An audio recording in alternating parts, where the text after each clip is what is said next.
안녕하십니까? 보이스피싱 사기 없는 밝은 세상을 만드는 유튜브 보이스피싱 백신입니다.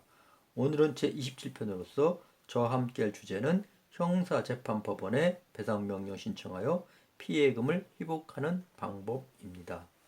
방송 중에서 꼭 기억하실 내용은 판단이 애매하다면 형사법원에서는 신청에 대한 인용을 잘 해주지 않고 민사소송을 통해 해결하는 취지로 판사가 기각하는 경우가 많다. 배상명령 신청 방법과 실제 운영에 있어서는 규정대로 운영되지 않으므로 전문가의 협조가 상당히 중요하다는 것입니다. 피해자 배상 명령은 어떤 절차를 하지요? 네, 먼저 피해자 배상 명령이란 무엇인가에 대해서 알아보겠습니다. 제1심 또는 제2심의 형사 공판 절차에서 법원이 유지 판결을 선고하는 경우 직권 또는 범죄 피해자 그 상속인의 신청에 따라서 먼저 그 유죄 판결과 동시에 범죄 행위로 인해 발생한 직접적인 물적 피해 및 치료비 손해의 배상을 명하거나 피고인과 범죄 피해자 사이에 합의된 손해배상액에 관하여 배상을 명하는 제도를 말합니다. 피해자 중에서 가해자가 받고 있는 형사재판의 재판부에다가 형사배상 명령 신청을 해서 본인이 입은 피해에 대한 배상을 신청합니다.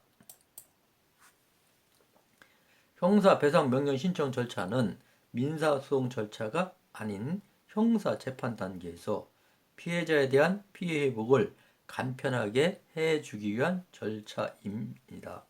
소송 촉진 등에 관한 특례법 제25조를 배상명령의 근거로 하며 일정한 요건 하에서 형사법원 판사가 피해자에 대한 배상 신청을 받아들여 주게 되는 것입니다. 배상명령 신청을 할 수 없는 사건입니다. 첫째, 피해자의 성명, 주소가 분명하지 않은 경우. 둘째, 피해 금액이 특정되지 않은 경우. 셋째, 피고인 배상 책임의 유무 또는 그 범위가 명백하지 않은 경우와 네 번째, 배상 명령으로 인하여 공판 절차가 현저히 지연될 우려가 있거나 형사소송 절차에서 배상 명령을 하는 것이 타당하지 아니하다고 인정되는 경우에는 배상 명령을 할 수가 없습니다. 검사는 우회 배상 명령을 할 수 있는 사건으로 공소를 제기한 경우에 지체 없이 범죄 피해자, 그 상속인 또는 그 법정 대리인에게 배상 신청을 할 수 있음을 통지해야 합니다. 이때 범죄 피해자 또는 그 상속인은 제1심 또는 제2심의 공판의 변론이 종결될 때까지 사건이 계속된 법원에 다음 사항을 기재한 배상신청서, 상대방 피고인 수만큼의 배상신청서 부분 및 필요한 증거서류를 제출하여 피해 배상을 신청할 수 있습니다. 배상명령 신청서에 기재할 사항입니다.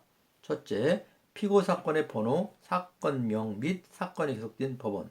두 번째는 신청인의 성명과 주소. 대리인이 신청할 경우에는 대리인의 성명과 주소를 기록해야 되겠죠.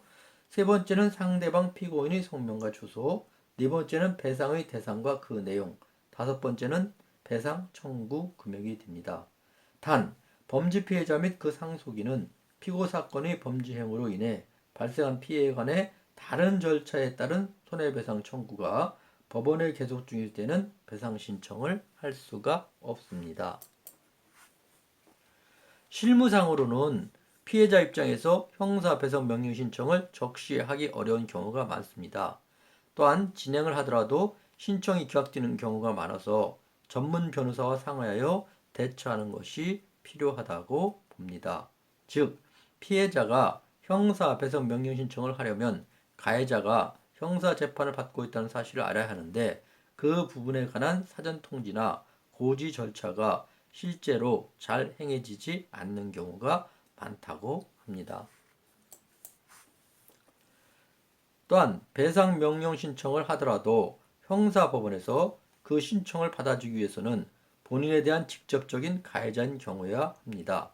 따라서 그 판단이 애매하다면 형사법원에서는 이에 대한 인용을 해주지 않고 민사소송을 통해 해결하는 취지로 기각하는 경우가 많다고 하니 전문 변호사의 상담이라도 받아보는 것이 반드시 필요하다고 봅니다.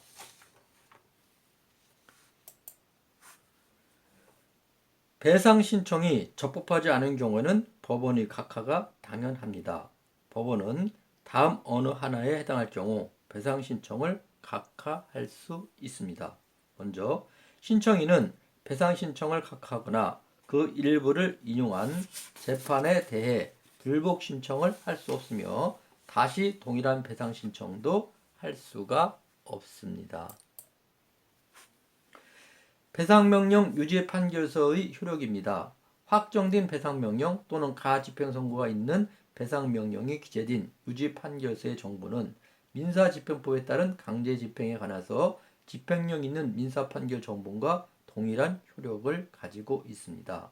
단, 배상명령이 확정된 경우 범죄 피해자는 그 인용된 금액의 범위에서 다른 절차에 따른 손해배상을 청구할 수가 없습니다. 배상명령 신청서 작성 예시 사진입니다. 사건 번호, 해당 죄명, 피고인, 배상 신청인, 신청 취지 순으로 작성합니다. 배상명령 신청 이유입니다. 사건의 내용과 배상명령 신청을 받아야만 하는 정당한 사유를 기재하시면 됩니다. 배상명령 신청서에 관련해서 첨부 서류입니다.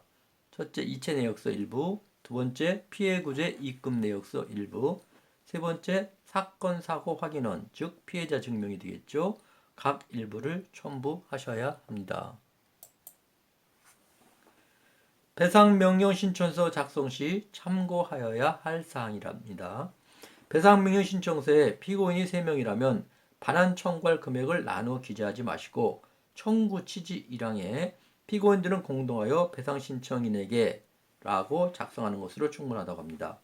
배상 신청인의 인적사항은 피의자들에게 노출되지 않길 원하신다면 집 전화번호와 핸드폰 번호를 삭제할 수도 있습니다.